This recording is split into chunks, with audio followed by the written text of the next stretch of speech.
Hi అండి, welcome back to my channel మా రుచులు మీ ఇంట్లో. ఈరోజు నేను మీకు రెస్టారెంట్ స్టైల్లో గోబీ మంచూరియాని తయారు చేయడం చూపిస్తున్నానండి. మీకు తినాలనిపించినప్పుడల్లా రెస్టారెంట్కి వెళ్ళే అవసరం లేకుండా ఇంట్లోనే ఈజీగా తయారు చేసుకుని టేస్ట్ చేయండి. ఇప్పుడు గోబీ మంచూరియాని ఎలా ప్రిపేర్ చేసుకోవాలో నేను మీకు చూపిస్తున్నాను. పదండి ఇప్పుడు మనం వీడియోలోకి వెళ్ళిపోదాం. గోబీ మంచూరియా తయారు చేసుకోవడానికి నేను మీడియం సైజు కాలీఫ్లవర్ పువ్వుని తీసుకున్నానండి. ఇదిగోండి, నేను కాలీఫ్లవర్ పువ్వుని తీసుకుని ఈ విధంగా కట్ చేసుకున్నాను. కాళ్ళు ఎక్కువగా ఉండకూడదండి, ఇలా చిన్నగా కట్ చేసుకుని పెట్టుకోవాలి. ఇప్పుడు గోబీ మంచూరియాని ఎలా ప్రిపేర్ చేసుకోవాలో నేను మీకు చూపిస్తున్నానండి. ఇప్పుడు నేను స్టవ్ ఆన్ చేసుకుని ఒక కడాయి పెట్టుకున్నానండి స్టవ్ మీద. దీంట్లో వేడి నీళ్ళు మరిగించుకోవడం కోసం వాటర్ పోసుకున్నాను నేను. ఈ వాటర్ మరిగిన తర్వాత దీంట్లో కాలీఫ్లవర్ ముక్కలను వేసుకుందాము. వాటర్ మరుగుతున్నాయండి. ఇప్పుడు దీంట్లో నేను కట్ చేసి పెట్టుకున్న ఈ కాలీఫ్లవర్ ముక్కలు వేస్తున్నాను. ఫ్లేమ్ హైలో పెట్టి ఉడికించుకోవాలండి. ఒక 2 మినిట్స్ అండి, ఎక్కువ ఉడకకూడదు. ఈ ముక్కలు మరీ ఎక్కువగా ఉడికితే క్రిస్పీగా రావండి. మళ్ళీ మనం ఫ్రై చేసినప్పుడు మంచూరియా క్రిస్పీగా ఉండదు, మెత్తగా అయిపోతుంది. అందుకని చెప్పేసి ఒక 2 మినిట్స్, ఒక 2 నిమిషాలు ఉడికిస్తే సరిపోతుందండి. ఇదిగోండి, 2 నిమిషాలు ఇలా ఉడికించుకున్నాను నేను హై ఫ్లేమ్లో. ఇప్పుడు వీటిని బౌల్లోకి తీసుకుంటున్నానండి. నేను స్టవ్ను ఆఫ్ చేసేస్తున్నాను. వీటిని బౌల్లోకి తీసేసుకుందాం.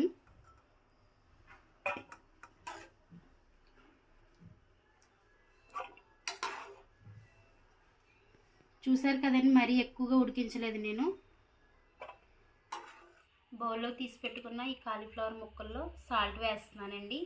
నేను సాల్ట్ తక్కువగానే వేస్తున్నానండి, ఎందుకంటే మనం సాసింగ్ చేసుకుంటాం కదండి, సాసుల్లో కూడా సాల్ట్ ఉంటుంది కాబట్టి నేను తక్కువగా వేస్తున్నానండి. ఇప్పుడు దీంట్లోనే రెడ్ చిల్లీ ఫ్లేక్స్ అండి, ఇవి వేస్తున్నానండి నేను.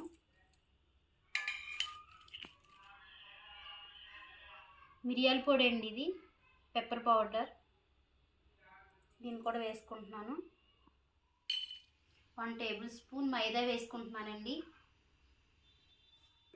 ఇది కార్న్ఫ్లవర్ అండి, ఇది 2 టేబుల్ స్పూన్స్ వేసుకోవాలండి.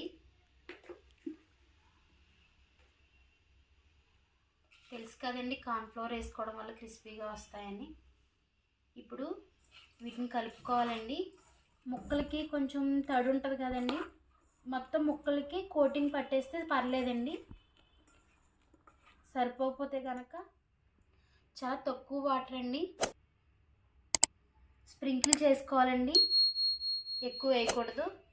జస్ట్ ఇలా వేయడం వల్ల మనం వేసుకున్న ఈ మైదా కార్న్ఫ్లవర్ ముక్కలకు పట్టాలండి. అందుకని చెప్పేసి నేను వాటర్ స్ప్రింకిల్ చేశాను. ఇది బాగా మిక్స్ చేయొద్దు, ముక్క విడిపోయేలాగా జస్ట్ ఇలా పైన కలిపితే సరిపోతుందండి. ఇప్పుడు వీటిని డీప్ ఫ్రై చేసుకుందామండి ఆయిల్లో. డీప్ ఫ్రైకి సరిపడా ఆయిల్ పోసుకుంటున్నానండి బాణీలో.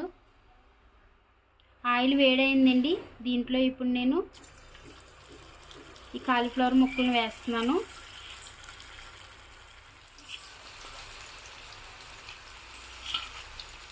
ఇవ్వండి, వీటిని లైట్గా కలర్ వచ్చేంత వరకు వేయించుకోవాలండి, అంటే క్రిస్పీగా అయ్యేంత వరకు వేయించుకోవాలండి.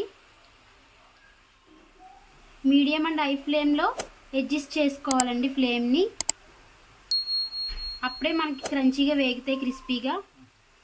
ఇవ్వండి, లైట్గా కలర్ వచ్చేసినాయి కదండి, ఇగో క్రిస్పీగా వచ్చినాయి అండి, బాగా వేగినాయి. ఇప్పుడు వీటిని నేను ప్లేట్లోకి తీసుకుంటున్నాను.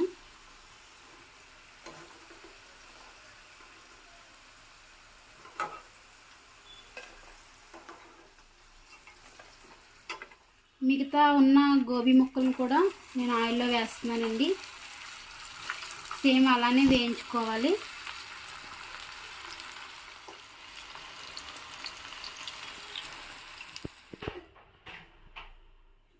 గోబీ మంచూరియా సాసింగ్ చేసుకోవడానికి నేను స్టవ్ ఆన్ చేసుకొని ఒక కడాయి పెట్టుకున్నానండి. దీంట్లో ఇప్పుడు నేను 1 టేబుల్ స్పూన్ ఆయిల్ వేస్తున్నాను.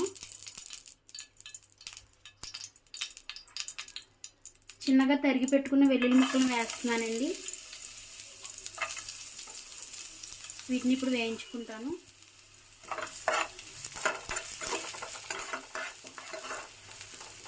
దీంట్లోనే ఇప్పుడు నేను చిన్నగా తరిగి పెట్టుకున్న పచ్చిమిర్చి ముక్కలు వేస్తున్నానండి.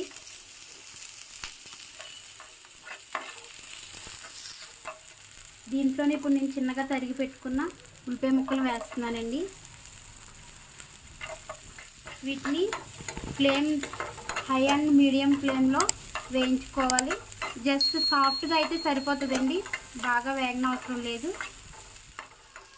నేను 1/2 టేబుల్ స్పూన్ కార్న్ఫ్లవర్ వేసుకుని వాటర్లో మిక్స్ చేసి పెట్టుకున్నానండి. ఇప్పుడు ఉల్లిపాయ ముక్కలు సాఫ్ట్గా అయినాయి కదండి, దీంట్లో వేస్తున్నాను. నేను కలుపుకోవాలని దీంట్లో వేసుకొని, దీనిలో ఇప్పుడు నేను 1 టేబుల్ స్పూన్ టమాటా సాస్ యాడ్ చేశానండి. 1 table spoon red chilli sauce అండి. రెడ్ చిల్లీ సాస్ కనుక లేకపోతే గ్రీన్ చిల్లీ సాస్ కూడా వేసుకోవచ్చు. నా దగ్గర అయితే గ్రీన్ చిల్లీ సాస్ లేదని చెప్పేసి నేను రెడ్ చిల్లీ సాస్ వేసాను. 1/2 టేబుల్ స్పూన్ సోయా సాస్ వేస్తున్నానండి. 1/2 టేబుల్ స్పూన్ వెనిగర్ వేసానండి. వీటిని బాగా కలుపుకుందామండి.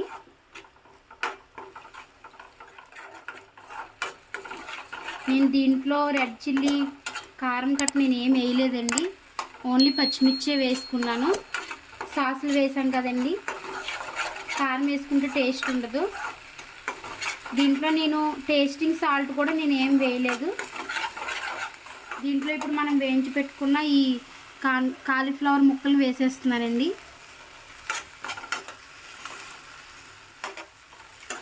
వీటిని బాగా కలుపుకుందాం, సాస్ వీటికి పట్టేలాగా. చూసారు కదండి, ఇలా కలుపుకోవాలి. మొత్తం సాస్ అన్నీ ముక్కలు పట్టేసింది కదండి. దీనిపైన ఇప్పుడు చిన్నగా తరిగి పెట్టుకున్న స్ప్రింగ్ ఆనియన్స్ వేసుకోవాలండి.